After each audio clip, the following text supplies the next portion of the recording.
ये कैदी और कोकिला माखनलाल चतुर्वेदी, इसमें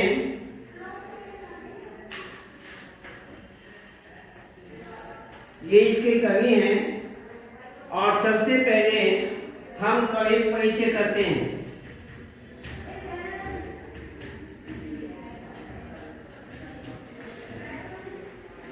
कवि परिचय और अन्य इनके साहित्य से संबंधित और रचनाएं, और उसके बाद पाठ सार।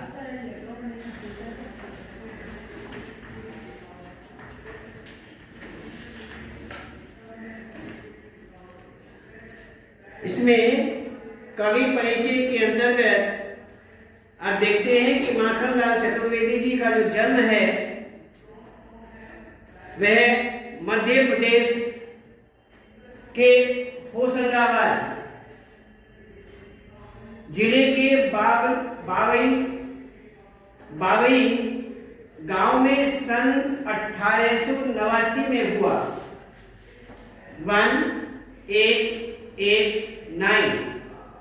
1889 में जब वे 16 वर्ष के थे तब उन्होंने शिक्षण कार्य भी आरंभ कर दिया। 16 वर्ष की अवस्था में ही वो पढ़ाने लगे। बाद में उन्होंने अध्यापन कार्य छोड़कर प्रभा पत्रिका का संपादन शुरू किया। इस पत्रिका का संपादन कार्य करते हुए वे गणेश शंकर विद्यार्थी के संपर्क में आए और देश सेवा के लिए पूर्ण रूप से वह समर्पित हो गए। गणेश शंकर विद्यार्थी जो हैं वो एक स्वतंत्रता सेनानी थे। उसके संपर्क में आए और देशभक्त अर्थात देश सेवा के लिए समर्पित हुए। इन्होंने देश सेवा की। उन्होंने कर्मवीर और प्रताप का भी संपादन कार्य किया। इनकी रचनाओं में राष्ट्रीय भावना की विशेष रूप से प्रमुखता मिलती है। इनमें स्वतंत्रता की चेतना के साथ साथ देश के लिए त्याग एवं बलिदान की भावना भी मिलती है। इन्हें एक भारतीय आत्मा कहा जा सकता है। इन्हें एक भारतीय आत्मा कहा गया और इस उपनाम से ये इनका उपनाम पड़ा और इस उपनाम से इन्होंने कई कविताएं भी लिखी हैं। कौन से नाम से? एक भारतीय आत्मा। तो इसी प्रकार से देश की स्वाधीनता के आंदोलन के समय ये कई बार जेल भी गए।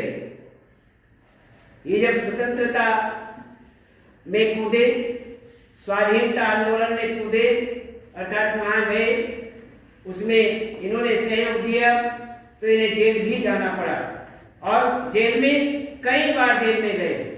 इन्होंने अपनी कविताओं में शिल्प की तुलना में भाव को अधिक महत्व दिया है। शिल्प की तुलना में भाव को अधिक महत्व दिया है। कैसे? हमारा एक काव्य सौंदर्य होता है। काव्य सौंदर्य के विषय में आपको बताते हैं। काव्य सौंदर्य में एक भाव सौंदर्य होता है, एक शिल्प सौंदर्य होता है। आपके यहाँ अभी नहीं है, वह 11th में और 12th में है। वहां काव्य सौंदर्य कराते हैं तो उसमें भाव सौंदर्य और कला सौंदर्य के नाम से किया जाता है।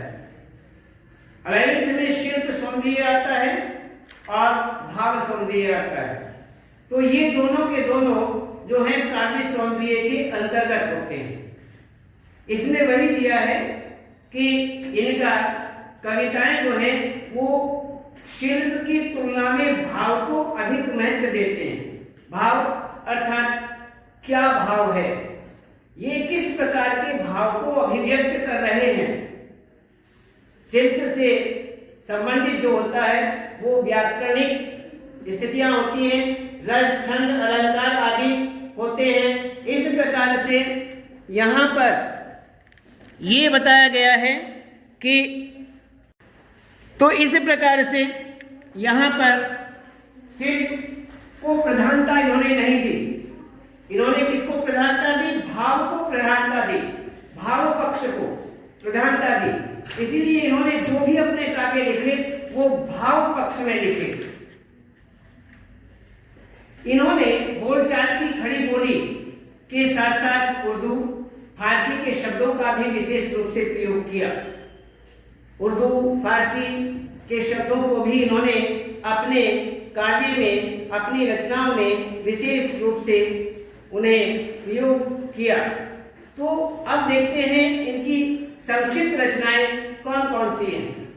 हिम क्रीटनी, क्रीटनी, हिम तरंगिनी, वेणुलो, वेणुलो गूंजेधरा आदि आदि इनकी रचनाएं प्रमुख रचनाएं हैं। अब ये हुआ इनका संक्षिप्त परिचय और रचनाएं। अब हम देखते हैं इनके जो इन्होंने ये पाठ लिखा है कैदी और कोकिला, माखनलाल चतुर्वेदी जी ने जो लिखा है, इसमें ये कौन सा भाव देना चाहते हैं, कौन सा भाव है, इस पाठ के अंतर्गत हम ये जाने कि ये बताना क्या चाहते हैं। तो वही देखिए, कैदी और कोकिला कविता जो है वह बहुत लोकप्रिय कविता मानी जाती है, अर्थात संसार में वह बहुत प्रसिद्ध हुई, समाज के अंतर्गत वह बहुत प्रसिद्ध हुई। और इस कविता में भारतीय स्वतंत्रता सेनानियों के साथ जेल के अंदर, जेल में जो दुर्व्यवहार और यातनाएं दी जाती हैं, दुर्व्यवहार किया जाता है, उसका इन्होंने यहाँ पर मार्मिक चित्रण किया है। इन्होंने हर प्रकार से मर्म तक पहुंच करके, अर्थात बहुत गहराई तक इन्होंने इसका चित्रण किया है कि वहां क्या क्या होता है, किस किस प्रकार की उन्हें यातनाएं दी जाती हैं। तो यही यहाँ पर दिखाते हैं कि उनके साथ में दुर्व्यवहार किया जाता है, उन्हें विशेष रूप से यातनाएं दी जाती हैं, उसका यहाँ पर चित्रण किया है। जेल में कवि जो है एकाकी एवं उदास है। कहते हैं कि जो जेल है उसमें कवि उदास है, अकेला है। एकाकी मीन्स अकेला, अकेला है और अकेला होने के नाते वह उदास भी है।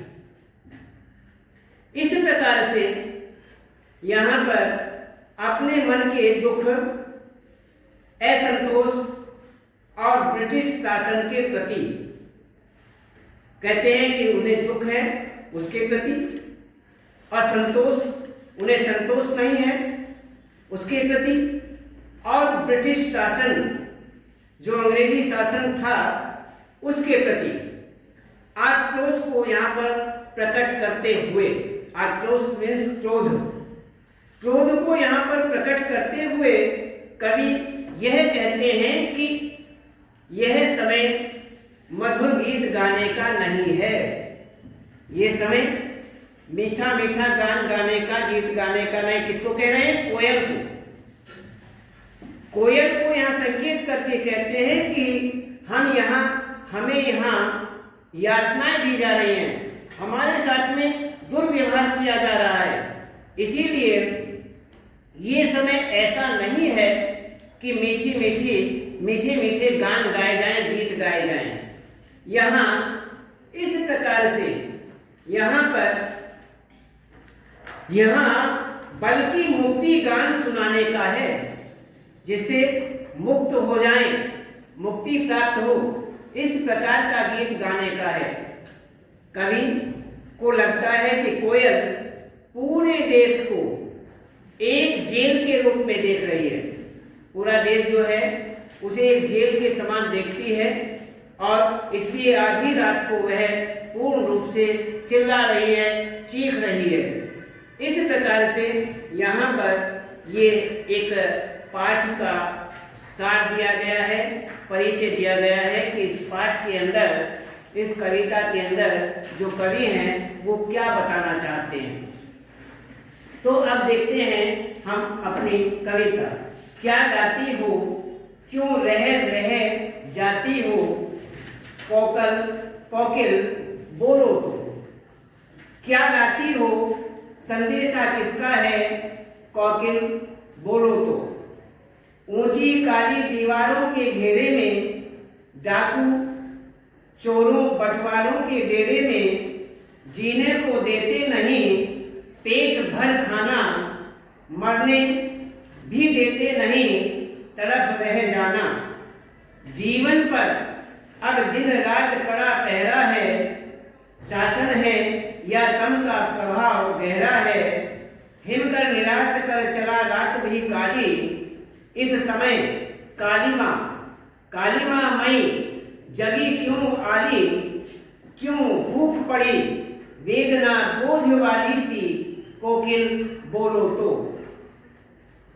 क्या लूटा मृदुल वैभव की रखवाली सी, कोकिल बोलो तो।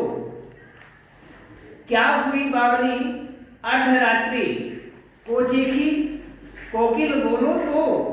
किस दावानल की ज्वालाएं हैं दिखी, कोकिल बोलो तो। क्या देख न सकती जंजीरों का गहना, हथकड़ियां क्यों यह ब्रिटिश राज का गहना। कोलू का चर्रक चूर जीवन की तान, गिट्टी पर उंगलियां ने दिखे गान। हूँ मोट खींचता लगा पेट पर जुआ, खाली करता हूँ ब्रिटिश अकड़ का कुआं। दिन में करुणा क्यों जगे रुलाने वाली, इसलिए रात में गजब ढा रही आली। इस शांत समय में अंधकार को बेध रो रही क्यों हो, कोकिल बोलो तो। चुपचाप मधुर विद्रोह बीज इस भांति बो रही क्यों हो, कोकिल बोलो तो। ये माखनलाल चतुर्वेदी जी के द्वारा कैदी और कोकिला कविता ये हमारे सामने। इसमें आपके यहाँ केवल एक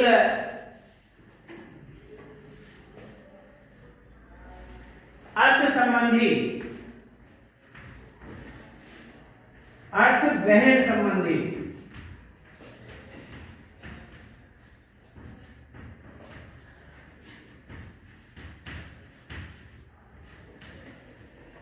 अर्थ ग्रहण संबंधी प्रश्न आते हैं। हम पहले भी बता चुके हैं कि अर्थ ग्रहण संबंधी प्रश्न कैसे होते हैं। केवल एक काव्यांश आता है और काव्यांश आकर के उसके नीचे 3 प्रश्न लिखे रहते हैं। उसी ही काव्यांश से जो काव्यांश उसमें लिखा हुआ है, उसी में से आप उसके अर्थ को, उसके प्रश्न के उत्तर को लिखेंगे। जो उसमें भाव है, जो उसमें अर्थ है, उसी ही काव्यांश में से जो पेपर के अंदर है। और 3 प्रश्नों के जो के तुम आप उसी में से उत्तर देंगे। काव्यांश ऐसे ही निम्नलिखित काव्यांश को ध्यानपूर्वक पढ़कर नीचे लिखे प्रश्नों के उत्तर दीजिए। कभी कभी संक्षिप्त उत्तर दीजिए भी लिखा हुआ आ जाता है, विस्तार से नहीं दिए जाते। बहुत छोटे उत्तर होते हैं, लेकिन इतना छोटा होता है जिसमें आंसर, जो उत्तर है वो पता लग जाए। ये नहीं कि 2 शब्दों में, 3 शब्दों में, एक वाक्य में लिख करके छुट्टी कर दीजिए। यदि एक वाक्य का कोई उत्तर है तो एक वाक्य में लिख दीजिए। 2 वाक्यों में आता है, 3 वाक्यों में आता है। ये नहीं कि छोटा कहा है इसलिए इतना छोटा कर दिया जाए कि उसका उत्तर भी नहीं मिल पाए। ऐसा नहीं करना चाहिए। तो ये अर्थ ग्रहण संबंधी प्रश्न कहे जाते हैं। ये 9th 10th में ये आते हैं। तो इसमें ऐसे ही गद्यांश में, ऐसे ही काव्यांश में इन बात का ध्यान रखें। तो इसमें अब देखते हैं कि इनका भावार्थ किस प्रकार से। कहते हैं जो प्रसिद्ध कविता है कैदी और कोकिला, वो माखनलाल चतुर्वेदी जी जो है उनकी अंग्रेजी, जो अंग्रेज थे उनकी क्रूरता एवं जेलों में क्या दुर्दशा होती थी उसका यहाँ पर विशेष रूप से वर्णन किया गया है कि उस समय जब अंग्रेज थे उस समय क्या दुर्दशा थी, जेलों की क्या स्थितियां थी, उसमें क्या क्या वो क्रूरता दिखाते थे, उनका शासन था। इसीलिए ये जो कविता दी है उसी समय की है। आधी रात में कोयल का कूकना कवि को उद्बोधित कर रहा है, कवि को जगा रहा है और उनका मन जो है वो जिज्ञासाओं और प्रश्नों से पूर्ण रूप से भर उठा है। उन्हें जिज्ञासा है, उन्हें प्रश्नों को पूछने के लिए उनका मन उतावला हो रहा है। तो इसी प्रकार से वह यहाँ प्रश्न भी पूछते हैं। उसे जेल के दुर्दांत वातावरण का स्मरण भी हो आया है। जेल में किस प्रकार से दुर्व्यवहार किया जाता है, यातनाएं दी जाती हैं, यह भी वो सहज देख रहे हैं। जहां वह चोरों, डाकुओं और बटमारों के संग भूखा रहने को विवश था। ऐसे में कवि कोयल से इस प्रकार के प्रश्न पूछते हैं कि कारावास की ऊंची ऊंची जो दीवारें हैं, उन दीवारों में मैं यहाँ बंदी अपना जीवन बिता रहा हूँ और यहाँ पेट भर खाना भी मुझे नहीं मिलता है। व्यक्ति न सो सकता है और न मर ही सकता है। केवल तड़पना ही उसके जीवन की नियति बन गई है। केवल तड़प सकता है, दुखी हो सकता है। इतनी जगह जेल के अंदर मिलती है, ध्यान रखें। पैर फैलाने की भी जगह नहीं मिलती है, सोने की जगह नहीं मिलती है। उस समय की बातें बताई जा रही हैं, आज की बातें नहीं। आराम से बिस्तर मिलते हैं, बहुत सारी सुविधाएं मिलती हैं। तो उस समय अंग्रेजी सरकार जो थी इस प्रकार यातनाएं देती थी। तो आगे कहते हैं जीवन पर हर प्रकार जो अंग्रेजी शासन है उसका पहरा रहता है। हर समय 24 घंटे पहरे के अंतर्गत रहते हैं। और इस प्रकार कालीमा है, कालीमामयी रात है, काली काली जो रात है, जिस प्रकार से अमावस्या वाली रात होती है, अमावस्या की रात्रि जो होती है सबसे काली होती है और इस तरह की रात्रि काली मानी जाती है। जो दुर्व्यवहार किया जाता है, कष्ट दिए जाते हैं, यातनाएं दी जाती हैं, वह रात्रि तो सभी रात्रि काली होती है, सभी को काली बताया गया है। इसलिए रात में हे कालीमामयी रात, इस कालीमामयी रात में कोयल के कूकने का क्या अभिप्राय है, क्या अर्थ है, वो क्यों कूक रही है, क्यों चिल्ला रही है? क्या वह इस कारा घर में अपनी मधुरता बरसाने आई है? अर्थात वो मीठा गान सुना करके अपनी मधुरता जो है उसे देना चाहती है, उसे बिछाना चाहती है, उसे बोना चाहती है, अथवा उसने कवि की यातनाओं को देख लिया है, इसलिए वह जोर जोर से चीख रही है, चीखना और चिल्लाना कर रही है कि उसने कवि की जो यातनाएं, कवि को जो यातनाएं मिल रही हैं जेल के अंदर, वो उसने देख लिया है, इसलिए चिल्ला रही है। इस प्रकार से सारे बंदी जो हैं, जो बंद किए हुए हैं जेल में, वो सो रहे हैं। ऐसी स्थिति में कोयल जो है बेसुरा रात अलापने क्यों आई है? रात्रि में जो सोता हुआ हो उसके पास जाकर के चिल्लाने लगे तो क्या सोने वाला चिल्लाने वाले को अच्छा कहेगा? नहीं, बुरा कहेगा और कहेगा कि तुम्हें इस प्रकार चिल्लाना नहीं चाहिए, यहाँ सभी आनंद से सो रहे हैं। खैर, इसमें उसी समय क्या जंगल में आग लग गई है? ये प्रश्न कवि जो है प्रश्न कर रहे हैं, लेखक प्रश्न करते हैं, क्या जंगल में आग लग गई है जो उससे सहन नहीं हो रही है? वह अपना मधुर राग किसी और क्यों सुनाना चाहती है?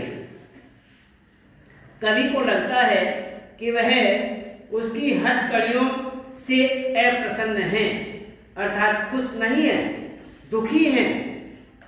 कवि इन्हें अपना आभूषण मानता है। वह कहता है कि ये हमारे आभूषण हैं, जेल में और क्या मिलेंगे?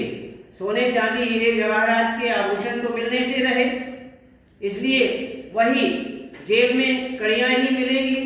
इस प्रकार जो हथकड़ियां हैं जो जेल में बंद होता है, उसके केवल जेल के अंतर्गत तो वही सोने चांदी आदि जो भी आप मानना चाहें वही आपके जेवर हैं, वही आभूषण माने जाते हैं।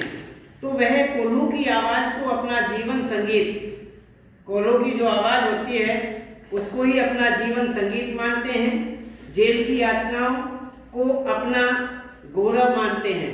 तो इस प्रकार से यहाँ हर तरह से यहाँ देखा गया कि यातनाएं जो हैं जेल के अंदर जो बंद हैं उन्हें हर प्रकार की यातनाएं, दुर्व्यवहार, कष्ट आदि सब प्राप्त होता है। तो हम देखते हैं कि कोयल जितनी काली है उतनी ही ये रात भी काली है। कोयल काली होती है और ये रात भी काली है। इसलिए आप सोच करके देखें, यदि कोई काली रात्रि के अंतर्गत काली स्थिति में ही बोल रहा हो, क्या दिखाई देता है? दिखाई नहीं देता, केवल आवाज सुनाई देती है। आवाज सुनाई देगी, वह दिखाई नहीं देगा। इसलिए कहते हैं यह जितनी काली कोयल है उतनी ही काली ये रात्रि भी है। यह शासन और उसकी सोच जो है, शासन भी और उसका विचारधारा भी, उसकी सोच भी काली ही है। काली मीन्स जो अच्छी नहीं है, जो अच्छी नहीं होती है उसे काली का ही यहाँ काली की ही समानता दी है कि वह भी काली के समान ही है। तो इस संकट में कोयल का मतवालापन कवि को अच्छा नहीं लगता है। कोयल का जो मतवालापन है, मस्त होकर के वह बोल रही है, यह बोलना कवि को अच्छा नहीं लगता है। कोयल एवं कवि यही अंतर है, कोयल और कवि में यही अंतर है कि वह हरियाली छाई हुई डाली पर वास करती है, पेड़ पर बैठी है, जहाँ हरियाली छाई हुई है, हरे हरे पत्ते हैं, डाली है, वह उस पर बैठी है। और जबकि उसके नसीब में काली कोठरी है, उसके नसीब में अर्थात जो जेल में है, कवि कहता है कि मेरे नसीब में काली कोठरी है और तुम्हारे नसीब में है कोयल, तुम्हारे नसीब में जो है वह हरे हरे डाल के जो निवास है वो तुम्हारे जीवन में है, अर्थात तुम वहां पर वास करते हो, तो वो तुम्हारा नसीब है। तो इसी प्रकार से वह उन्मुक्त विचरण करती है, उन्मुक्त अर्थात वो आजाद होकर के विचरण कर रही है। कोयल जो है वह कहीं भी घूम सकती है, इसलिए कहते हैं कि वो आजाद होकर के विचरण करती है। और इस प्रकार, और मैं जो हूँ कविता इस तरह से यहाँ पर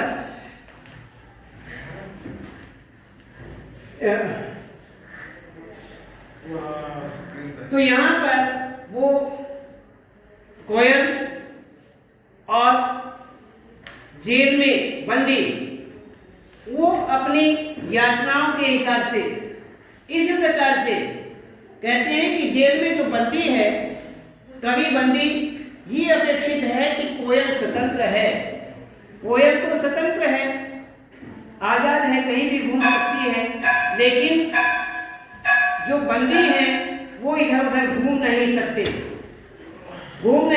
हैं, वो स्वतंत्र नहीं हैं, परवश हैं, दूसरे के अधीन हैं और घोर अंधकार में क्या वह अपनी मधुरिमा दफना नहीं सकती। अंग्रेजी साम्राज्य ने समस्त भारत को कारावास बना दिया है। समस्त भारत जो है अंग्रेजों ने उसे एक जेल बना दिया और इस प्रकार से प्रत्येक भारतीय जो है वो कैदी ही मान लिया जाता है, वो कैदी ही है। क्या कोयल इन कैदियों में उत्साह का संचार नहीं कर सकती?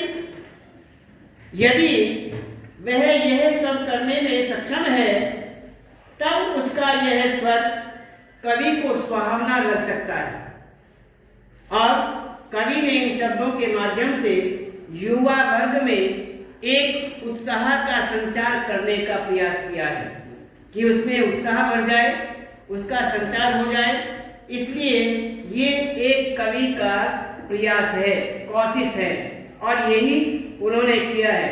तो इसी प्रकार से आपके सामने ये इसका भावार्थ हुआ, ये इसका अर्थ हुआ।